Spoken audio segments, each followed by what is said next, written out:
Hello my dear friends, I welcome you to the MCQ solution of the 6th lecture. छठा lecture हुआ है thermal properties of matter का। उसके बाद उसके साथ जुड़े हुए मल्टीपल चॉइस क्वेश्चंस आपने सॉल्व किए हैं। अब वक्त है उन मल्टीपल चॉइस क्वेश्चन के सॉल्यूशन के डिस्कशन का। तो चलिए शुरू करते हैं। पहला क्वेश्चन, क्वेश्चन नंबर 1 क्या है? The increase in volume due to heating is called dash.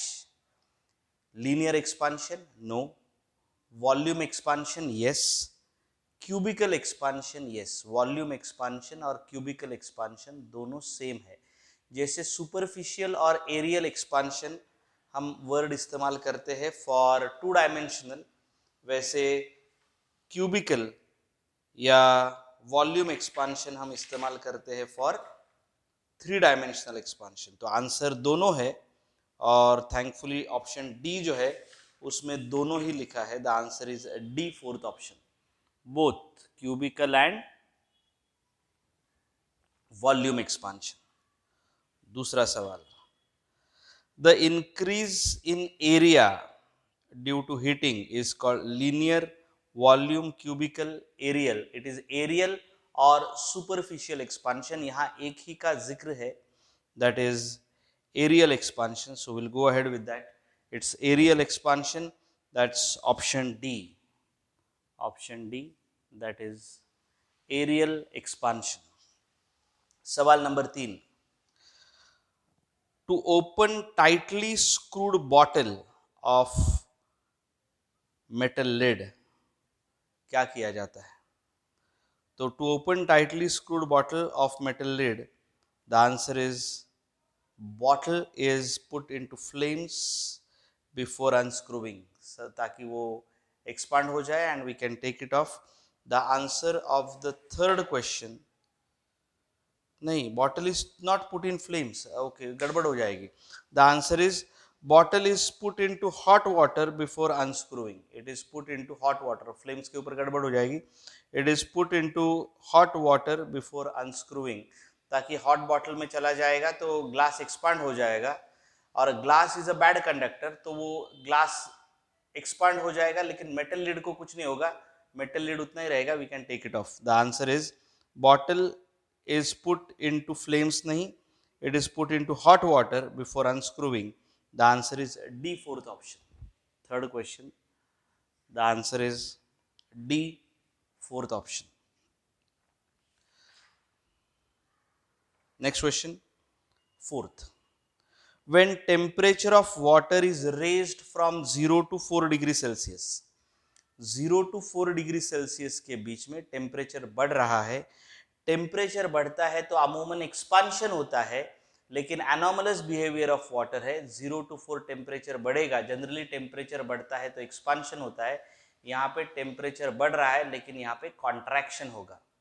Anomalous behaviour of water के तहत 0 to 4 टेम्परेचर बढ़ेगा, वाटर जो है वो कॉन्ट्रैक्ट हो जाएगा।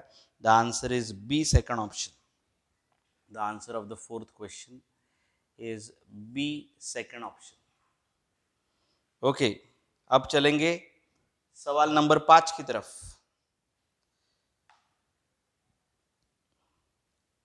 If there is a rise in temperature, temperature बढ़ता है, then time period of metallic wire pendulum, what will happen to the time period of the metallic wire pendulum? गौर से देखिएगा क्वेश्चन नंबर 5 के एनालिसिस। टी होता है 2 pi root of L by G, ये आपने फर्स्ट लेक्चर में, first lesson में देखा है डायमेंशनल इक्विवेलेंस के लिए। T is equal to 2 pi root of L by G. यहाँ पे वो बोल रहे कि हीट कर रहे, टेम्परेचर बढ़ रहा है। When temperature increases length will increase, is it not? It is coefficient of linear expansion, तो लेंथ बढ़ेगा, और जब लेंथ बढ़ेगा तो टाइम पीरियड भी बढ़ेगा। Time period is going to increase, the time period is going to increase. The answer of the fifth question is therefore the time period of a metallic wire pendulum A increases. A increases.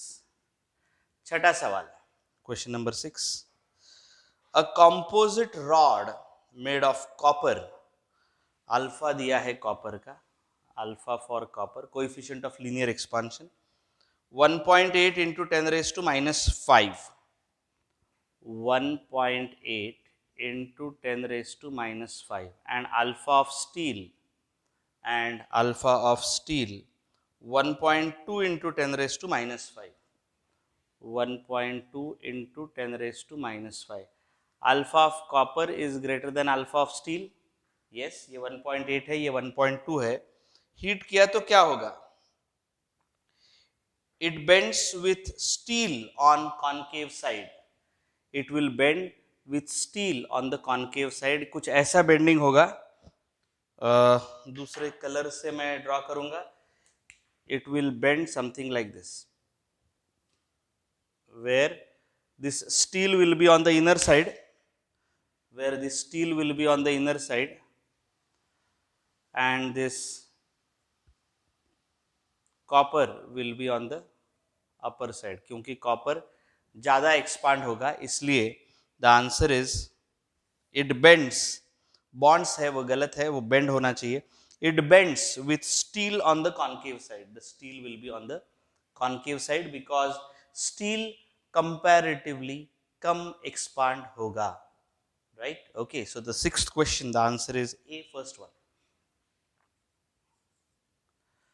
Question number 7. Question number 7. When water is heated from 0 to 10 degree Celsius. Okay, water को हम heat कर रहे 0 degree Celsius to 10 degree Celsius. दो हिस्सों में बटेगा ये. एक है 0 degree Celsius to 4 degree Celsius और दूसरा होगा 4 degree Celsius to 10 degree Celsius. It will heat it in two parts. पहला पार्ट होगा 0 डिग्री टू 4 डिग्री सेल्सियस के दरमिया, और इस दरमिया उसका जो वॉल्यूम है, किसके बारे में बात करें? वॉल्यूम. ओके, यहाँ पे वो कॉन्ट्रैक्ट होगा, जैसे अभी अभी हमने बात करी है, कॉन्ट्रैक्ट होगा. इसका वॉल्यूम विल डिक्रीज, और फिर यहाँ पे वो एक्सपांड होगा 4 से आगे. एनॉमलस बिहेवियर 0 to 4 होता है, so its volume will increase. उसका जो वॉल्यूम है, the volume will increase.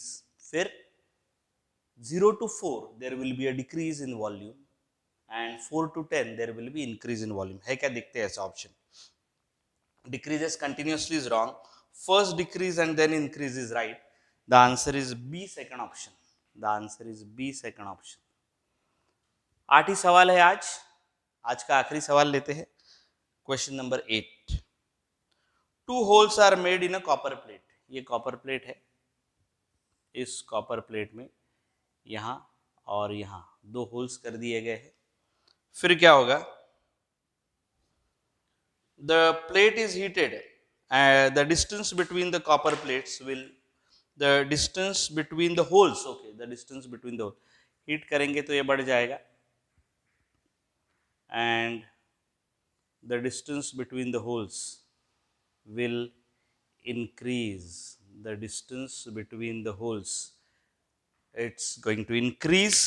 The answer is going to be A, first option. The answer is going to be A, first option. 1 2 3 4 5 6 7 and 8. ये आज के 8 सवाल जो थे, 10 नहीं थे आज सवाल. आज के 8 सवालों के जवाब आपने देखे. आशा करते हैं कि आपको ये सभी सवालों के जवाब ठीक से समझ में आए हैं. इसी आशा के साथ हम आज का लेक्चर रोक देते हैं. Thank you so much and have a great